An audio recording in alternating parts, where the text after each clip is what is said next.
মুসা আলাইহিস সালাম। আর মুসা আলাইহিস সালাম আর ফেরাউনকে নিয়ে কোরআনুল কারীমে প্রায় 44টা সূরার মধ্যে কথা আছে। আমি হিসাব করে দেখেছি এবং আমি টুকটাক ঘাটাঘাটি করে দেখেছি যে প্রায় 44টা সূরার মধ্যে 532টা আয়াত আছে মুসা এবং ফেরাউনকে নিয়ে। কথা বুঝতে পারছেন? 532টা। কোরআনের টোটাল আয়াত কত? একদম ভুল উত্তর, 6236। 6000 কত? 236। মতবিরোধ আছে, তবে 6236টা আয়াতের পক্ষে শক্ত দলিল আছে। তো এটাকে পার্সেন্টেজ দিয়ে করবেন, যারা ম্যাথামেটিক্স পারেন তারা তো খুব সহজেই পারবেন। তো পার্সেন্টেজ করলে দেখবেন যে 8.53% আয়াত মুসা এবং ফেরাউনকে নিয়ে। 100%-এর মধ্যে প্রায় 8.5 বা 9% আয়াত কাকে নিয়ে? মুসা এবং ফেরাউনকে নিয়ে। এমনি এমনি তো আল্লাহ পাক এই কাজটা করবেন না নিঃসন্দেহে। এই ঘটনার মধ্যে যে শিক্ষাগুলো আছে এটা আমাদের জন্য সবচেয়ে বেশি ইম্পর্টেন্ট। এই জন্য এত বেশি আয়াত নাজিল করা হয়েছে। কোরআনে যে কোনো সূরা খুলবেন দেখবেন মুসা আর ফেরাউন, মুসা আর ফেরাউন। কী কারণ? এমনি এমনি নিঃসন্দেহে শেষ জামানে আমরা যারা বাস করব তাদের জন্যে এই ঘটনার মধ্যে বিশাল কিছু শিক্ষা আছে। শিক্ষাগুলো আমরা ইনশাল্লাহ আজকে জানব। তো এখন মুসা আলাইহিস সালাম এই ফেরাউনের যুগে জন্মলাভ করলেন। তবে ফেরাউনকে জ্যোতিষীরা বলেছিল আগেই যে ওই শাম দেশ থেকে একটা আগুন আসছে যে তোমার সিংহাসনকে পুড়িয়ে ফেলবে। এর ফলশ্রুতিতে ফেরাউন যেটা করলো, সমস্ত পুত্র সন্তান যারা হতো এদেরকে তারা জবাই করে হত্যা করত। তো যখন জনগণ বলল যে কাজটা খুব খারাপ, প্রতিবাদ শুরু হলো, তখন 1 বছর গ্যাপ দেওয়া শুরু করলো। 1 বছর মারবে আর 1 বছর রাখবে, আর 1 বছর মারবে আর 1 বছর রাখবে। যেই বছর মারলো না সেই বছর জন্ম লাভ করলো মুসা আলাইহিস সালামের ভাই হারুন আলাইহিস সালাম। ঠিক আছে, উনিও কিন্তু নবী ছিলেন। আচ্ছা, আর যে বছর মারার কথা সেই বছর জন্ম লাভ করলেন মুসা আলাইহিস সালাম। এখন আমি খুব শর্ট করে বলছি, অনেক ডিটেলস বলতে গেলে 3টা বেজে যাবে, আজকে আসরও হতে পারে। তো এখন যে বছর মারার কথা সেই বছর জন্ম লাভ করলেন মুসা আলাইহিস সালাম। এখন মুসা আলাইহিস সালামের মা কিন্তু তখন খুব শঙ্কিত, ফেরাউন তার সন্তানকে হত্যা করবে। আল্লাহ রাব্বুল আলামিন কোরআনের মধ্যে বলেছেন সূরা কাসাসের মধ্যে। কোন সূরা? সূরা কাসাস। আমি 2টা সূরার নাম বলছি, আজকে বাসায় গিয়ে পড়বেন। এই 2টা সূরার মধ্যে সবচেয়ে বেশি হিস্ট্রি আছে মুসা এবং ফেরাউন এই বিষয়টার উপরে। একটা সূরার নাম হচ্ছে সূরা তাহা, এখানে সুন্দর করে ধারাবাহিকভাবে গল্পটা দেওয়া আছে। আর একটা সূরা হচ্ছে সূরা কাসাস। এই 2টা পড়বেন অর্থসহ। তো মুসা আলাইহিস সালামের মায়ের হৃদয়টা খুব শঙ্কিত ছিল যে তার সন্তানকে হত্যা করে ফেলা হবে। আল্লাহ রাব্বুল আলামিন বলছেন যে আমি তার কলবে ইলহাম করলাম। সুবহানাল্লাহ। আল্লাহ পাক তার মায়ের কলবের মধ্যে ইলহাম, মানে কি? ইলহাম হচ্ছে আল্লাহর পক্ষ থেকে প্রত্যাদেশ না, ওহী না, কিন্তু একটা বুঝ বা একটা নূর, একটা তাজাল্লি, একটা বসিরা ঢেলে দেওয়া। এটা কিন্তু নবুয়ত না, একটা কাজের চেতনা বা দৃঢ়তা আল্লাহর পক্ষ থেকে ঢেলে দেয়া। তার মায়ের কলবের মধ্যে আল্লাহ রাব্বুল আলামিন ইলহাম করলেন যে তুমি তোমার সন্তানটাকে সিন্দুকের মধ্যে ভরে ভাসিয়ে দাও নীল নদে। এখন তার মায়ের কলব, তার মায়ের হৃদয় ছটফট করতে লাগলো, কারণ কোনো মাই তো চাইবে না তার সন্তানকে এভাবে ভাসিয়ে দিতে। আল্লাহ পাক বলছেন যদি না আমি তার হৃদয়টাকে শক্ত করতাম তাহলে সে বিচলিত হয়ে পড়তো। আল্লাহ পাক তার হৃদয়টাকে শক্ত করলেন, সে বিচলিত হলো না, সন্তানকে ভাসিয়ে দিল। এবার সন্তান ভাসতে ভাসতে ভাসতে কোথায় যাচ্ছে? যেখানে ফেরাউনের স্ত্রী গোসল করছে। কথা কি বুঝতে পারছেন? খুব চমৎকার হিস্ট্রি কিন্তু গল্পটা।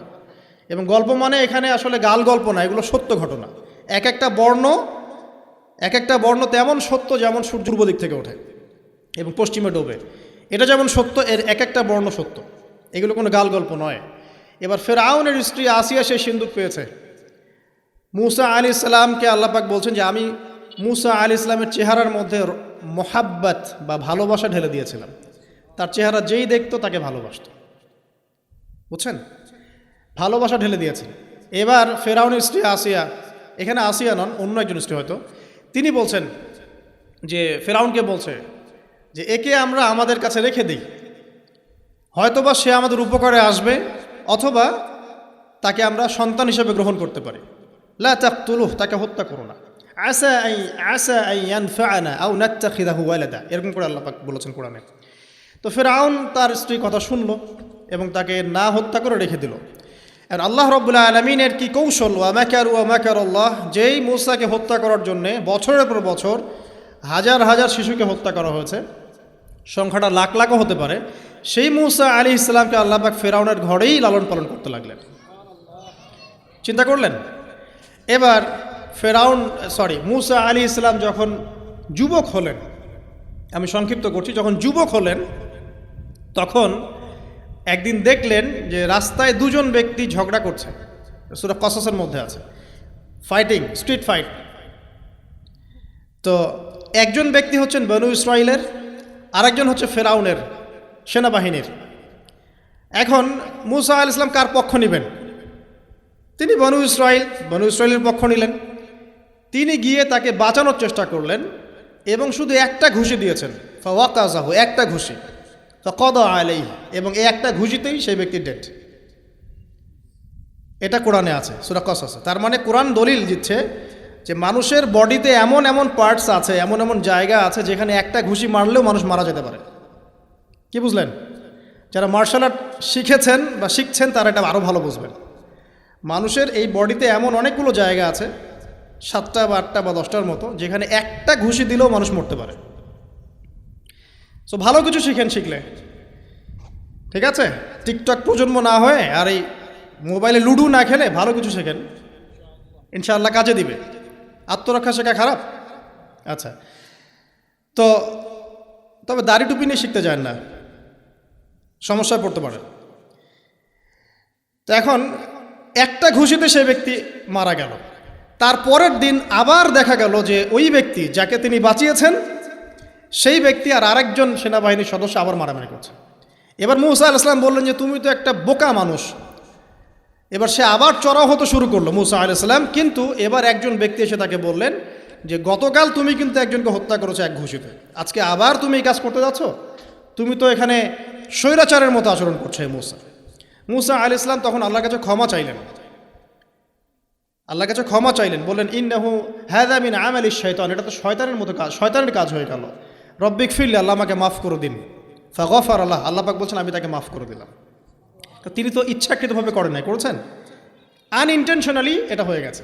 কিন্তু এখন ফেরাউন মূসা আলাইহিস সালামকে ধাওয়া করতে শুরু করলো, কারণ ফেরাউনের দৃষ্টিতে মূসা আলাইহিস সালাম একটা মার্ডার করেছেন তার দৃষ্টিতে, কিন্তু মূসা আলাইহিস সালাম তো আর এটা করেন নাই, ইচ্ছা করে এটা হয়নি, অ্যাক্সিডেন্টলি হয়ে গেছে। এখন মূসা আলাইহিস সালামকে এক ব্যক্তি এসে বলল তুমি এখান থেকে তাড়াতাড়ি পালাও, এই মিশরে থাকলে ফেরাউন তোমাকে ধরে এখন শাস্তি দিবে। এখন মূসা আলাইহিস সালাম বাধ্য হয়ে মিশর থেকে চলে যাচ্ছেন কোথায়? মাদিয়ান। কোন জায়গা? মাদিয়ান। এটাও আরবের মধ্যে একটা জায়গা, যেই জায়গার নবী হচ্ছেন শুআইব আলাইহিস সালাম। কি নাম? আচ্ছা, এবার শুআইব আলাইহিস সালামের সেই কওমে মূসা আলাইহিস সালাম গেলেন, না খাবার আছে, না পানি, না কাপড়, কিছুই নাই, একদম রিক্ত হস্ত। সেখানে গিয়ে তিনি দেখলেন যে এমনই একটা জলাশয়, হয়তোবা আল্লাহ ভালো জানেন, সেই জলাশয়ের কাছে কিছু মানুষ পানি পান করাচ্ছে গবাদি পশুদেরকে। আমি কি বুঝাতে পারছি? আচ্ছা, তো দূরে দুজন মেয়ে দাঁড়িয়ে আছে, এই দুজন মেয়ে অনেকক্ষণ থেকে দাঁড়িয়ে আছে, তারা পানি পান করাতে পারছে না।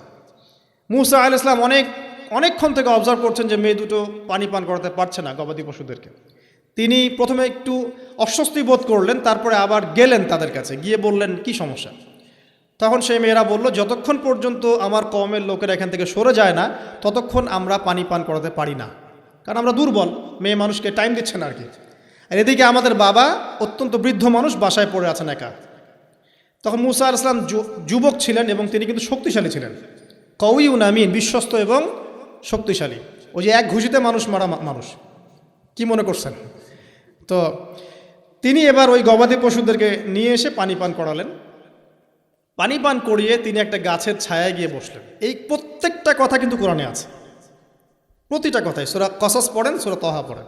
গাছের ছায়ায় বসে তিনি একটা দোয়া করছেন, এবার হাত উঁচু করে দোয়া করছেন, রব্বি, হে আমার প্রতিপালক, ইন্নী লিমা আনজালতা ইলাইয়া মিন খায়রিন ফাকির, হে আল্লাহ, আপনি আমার প্রতি যে রহমত বা যে করুণা বর্ষণ করবেন এর জন্য আমি ফকির হয়ে বসে আছি। দোয়ার ভাষাটা শুনছেন? আল্লাহ, আপনি আমার প্রতি যে করুণা বর্ষণ করবেন আমি এর জন্য ফকির হয়ে বসে আছি। তো প্রত্যেকটা নেক কাজ করার পরে এরকম দোয়া করা সুন্নত, দোয়া কবুল হয়ে যাবে ইনশাআল্লাহ। দোয়া সাথে সাথে কবুল হয়ে গেল। এখন ওই দুইজন মেয়ের মধ্যে একজন মেয়ে হেঁটে হেঁটে আসছে। ওই মেয়ে কিভাবে হেঁটে এসেছে সেটাও কোরআন বলেছে, কিভাবে হেঁটে এসেছে সেটাও কোরআনে বলেছে সূরা কসাসের মধ্যে।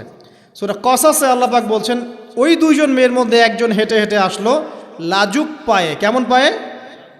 লাজুক পায়ে। যেই চলাফেরা আপনি এখনকার মেয়েদের মধ্যে দেখতে পারবেন না। এখনকার মেয়েদের হাঁটার মধ্যে লজ্জা আছে? লজ্জাশীলতার সাথে লাজুক ভঙ্গিতে সেই মেয়ে হেঁটে হেঁটে আসলো। আল্লাহ পাক সেই কথাটাও কোরআনে বলেছেন। এখনকার যে পশ্চিমা সংস্কৃতির অনুকরণ করে যে মেয়েরা, এদের মধ্যে আপনি এই ভাবটা পাবেন? তাদের হাঁটা দেখলে আপনি মনে হবে লজ্জা আছে ভিতরে কোনো। এই বিষয়টা নিয়ে খুব ভাবছিলাম। দেখেন সূরা আরাফের মধ্যে আল্লাহ পাক বলেছেন যে শয়তান তোমাদের পিতা এবং মাতাকে জান্নাত থেকে বের করে দিয়েছে, তোমরা শয়তান সম্পর্কে সতর্ক থেকো। যখন জান্নাত থেকে বের হয়ে যাবেন তার আগে যখন তারা ওই যে গাছের কাছে গিয়েছেন, সর্বপ্রথম যে ঘটনা ঘটেছে সেটা হলো গায়ের কাপড় খুলে গেছে। আমি কথা বুঝতে পারছেন না? ওই ফলের কাছে যাওয়ার পর সর্বপ্রথম যে ঘটনা ঘটেছে জান্নাতে, নিজেদের গায়ের কাপড় খুলে গিয়েছিল। এরপরে গাছের ছাল এবং গাছের যে বড় বড় পাতা জান্নাতের, এগুলো দিয়ে তারা লজ্জাস্থান ঢাকা শুরু করেছিলেন। এটাও কোরআনে আছে।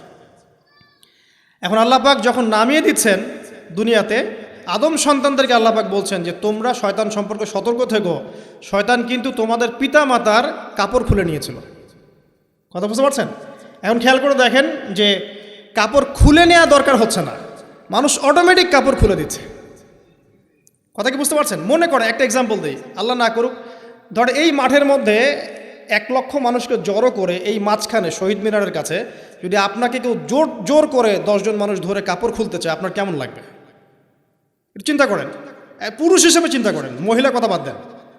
আপনি তো পুরুষ, আমাদের কি ভালো লাগবে? আমাদেরকে যদি বলে যে মেরে ফেলবো অথবা কাপড় খুলতে হবে, কোনটা নিবা?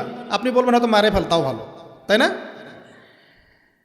তাহলে ওই মানুষদের কথা চিন্তা করেন যারা ইচ্ছায় স্বেচ্ছায় লক্ষ লক্ষ মানুষের সামনে কাপড় খুলে ফেলছে। কেউ বাধ্য করছে না, কোনোভাবেই কেউ বাধ্য করছে না, নিজের ইচ্ছায় পুরুষ না নারী কাপড় খুলে ফেলছে। মিউজিক ইন্ডাস্ট্রি বলেন, ফিল্ম ইন্ডাস্ট্রি বলেন, এই যে এখনকার যে শোজগুলো বলেন, হাওয়ায় তো মারতেছে দেশ এখন, তাই না? তো এই যে বিষয়গুলো দেখছেন, গেট আপ, ড্রেস কোড, মানুষ কি এটাকে জোর করে খুলে নিয়েছে গা থেকে? ইচ্ছা করে খুলে দিয়েছে। তাহলে এদের অবস্থান চিন্তা করেন যে এদেরকে কার সাথে তুলনা করবেন আপনি? এখন যদি বলেন পশুর সাথে, আমি বলবো তুলনা ঠিক হয়নি, কারণ কোনো পশুও নগ্ন চলে না। চলে? কোনো পশু নগ্ন চলে না। তুলনা একটা জাতির সাথে করতে পারেন। ওই যে ব্রাজিলের আমাজন জঙ্গল আছে, ওখানে দেখবেন কিছু কবিলা আছে যারা সমাজ থেকে টোটালি ডিটাচড, জানে না কাপড় কেমন করে পরতে হয়, সভ্যতা কি, সংস্কৃতি কি, ন্যায় কোনটা অন্যায় কোনটা। ওদের গেট আপগুলো দেখবেন, এদের গেট আপগুলো দেখবেন সেম। তাহলে এদের আদর্শ কোথায়? আল্লাহ পাক সূরা আরাফে বলছেন শয়তান থেকে সতর্ক থেকো, তোমাদের পিতা মাতার কিন্তু তারা কাপড় খুলে ফেলেছিল শয়তান, তোমাদের কাপড় যেন শয়তান খুলতে না পারে, আল্লাহ পাক সতর্ক করেছেন। আর এখন আপনি খেয়াল করে দেখবেন, জোর করে না, স্বেচ্ছায় মানুষ কাপড় খুলে ফেলছে, এবং তারা পুরুষ না নারী। তো যে জায়গায় আসছিলাম, ওই মেয়ের হেঁটে আসাটা আল্লাহ রাব্বুল আলামিন ব্যাখ্যা করেছেন। সেই মেয়ে, 2 জন মেয়ের একজন মেয়ে হেঁটে হেঁটে আসছে মূসা আলাইহিস সালামের কাছে লাজুক ভঙ্গিতে, লজ্জায় মুখ নত করে, লজ্জাশীলতার সাথে এসে বলছেন যে আমার বাবা আপনাকে ডাকছে। তার বাবাকে? শুআয়ব আলাইহিস সালাম, আমার বাবা আপনাকে ডাকছে। এবার তিনি গেলেন শুআয়ব আলাইহিস সালামের কাছে, গিয়ে তার কিসসা বা কাহিনীটা বললেন। শুআয়ব আলাইহিস সালামও কিন্তু একজন নবী এবং জবরদস্ত নবী। বলে রাখি, শুআয়ব আলাইহিস সালামের কওম সর্বপ্রথম সেই কওম যাকে ভূমিকম্প দিয়ে ধ্বংস করা হয়েছিল। সর্বপ্রথম পৃথিবীতে ভূমিকম্প দিয়ে যে কওমকে ধ্বংস করে দেওয়া হয়েছে সেটা হচ্ছে শুআয়ব আলাইহিস সালামের কওম। আর 3টা বড় বড় ভূমিকম্প আমাদের সামনে অপেক্ষাও করছে শেষ জামানায়। 3টা হবেই, একটা পৃথিবীর পশ্চিম দিকে, একটা পৃথিবীর পূর্ব দিকে। আর পূর্ব দিক বলতে কিন্তু আমাদের দিক, Indonesia, Malaysia, Bangladesh, Pakistan, Sri Lanka, India, এই পুরো জায়গা হচ্ছে পূর্ব দিক। আর পশ্চিমা সভ্যতা তো বোঝেন পশ্চিম কোন দিকে। আর একটা হবে পৃথিবীর মাঝখানে। মাঝখান কোনটা? এই যে জাজিরাতুল আরব, এখানে একটা হবে। এটা হবেই, কোনো বিজ্ঞানী ঠেকাতে পারবে না। তো শুআয়ব আলাইহিস সালামের কওম সেই কওম যাকে ভূমিকম্প দিয়ে ধ্বংস করা হয়েছিল। তো এখন মূসা আলাইহিস সালাম তার কাছে গিয়ে তার ঘটনাগুলো বললেন। শুআয়ব আলাইহিস সালাম তাকে বললেন, ঠিক আছে, আমার মেয়ের একটা দাবি, আমার মেয়ে বলেছে যে তুমি হচ্ছ বিশ্বস্ত এবং শক্তিশালী, তোমাকে যেন আমি আমার কাজে নিয়োগ করি।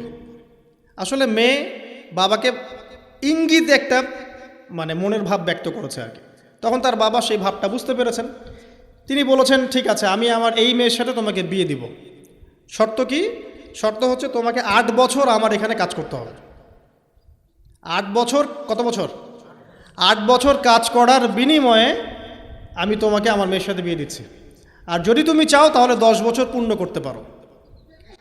তো মূসা আলাইহিস সালাম বলেন, ঠিক আছে, আমাদের মাঝে আল্লাহ পাক সাক্ষী হিসেবে যথেষ্ট।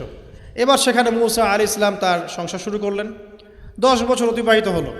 তারপরে এখন মিশরে ফিরে যাওয়ার পালা। মূসা আলাইহিস সালাম তার স্ত্রীকে নিয়ে কোথায় যাচ্ছেন এখন?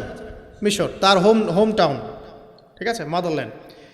কিন্তু যাত্রা পথে তুয়া উপত্যকায় বিভিন্ন কিতাবে এসেছে তার স্ত্রীর প্রসব বেদনা শুরু হয়। তখন তিনি আগুন তালাশ করতে থাকেন। আগুন তালাশ করতে করতে আস্তে আস্তে তিনি এমন একটা জায়গার দিকে চলে যান, তুয়া উপত্যকায়, যেখানে দেখেন যে গাছের উপর আগুন জ্বলছে। এবং তখন আগুনকে ফলো করতে করতে হঠাৎ তিনি এক গায়েবী আওয়াজ শুনতে পান। আওয়াজটা হচ্ছে এমন, আমি একটু পড়ে শোনাই। আওয়াজটা হচ্ছে এমন যে, ইন্নি আনা রব্বুক ফাখলা'না আলাইক ইন্নাকা বিল ওয়াদিল মুকদ্দাসি তুয়া। এই আওয়াজটা আল্লাহ পাকের। কার আওয়াজ? সুবহানাল্লাহ। আল্লাহ পাক মূসা আলাইহিস সালামের সাথে কথা বলছেন এই জায়গায়। আল্লাহ পাক বলছেন, নিশ্চয়ই আমি তোমার রব, তোমার জুতা খুলে ফেলো, কারণ তুমি একটা পবিত্র উপত্যকায় আছো। চিন্তা করতে পারেন? ওয়া আনা ইখতারতুকা, এবং আমি তোমাকে বাছাই করেছি হে মূসা, ফাসতামি' লিমা ইউহা, তুমি খুব মনোযোগ দিয়ে শোনো, আমি তোমার কাছে যা ওহী করছি এটা মনোযোগ দিয়ে শোনো। ইন্নানি আনা আল্লাহ, নিশ্চয়ই আমি আল্লাহ।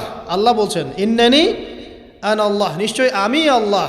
লা ইলাহা ইল্লা আনা, আল্লাহ বলছেন আমি ছাড়া কোনো ইলাহ নেই। ফা'বুদনি, আমার ইবাদত করো। ওয়া আকিমিস সালাতা লিযিকরি, আমার স্মরণের জন্য সালাত কায়েম করো। ইন্না সাআতা লাআতিয়াতুন, নিশ্চয়ই কিয়ামত অবশ্যই আসবে।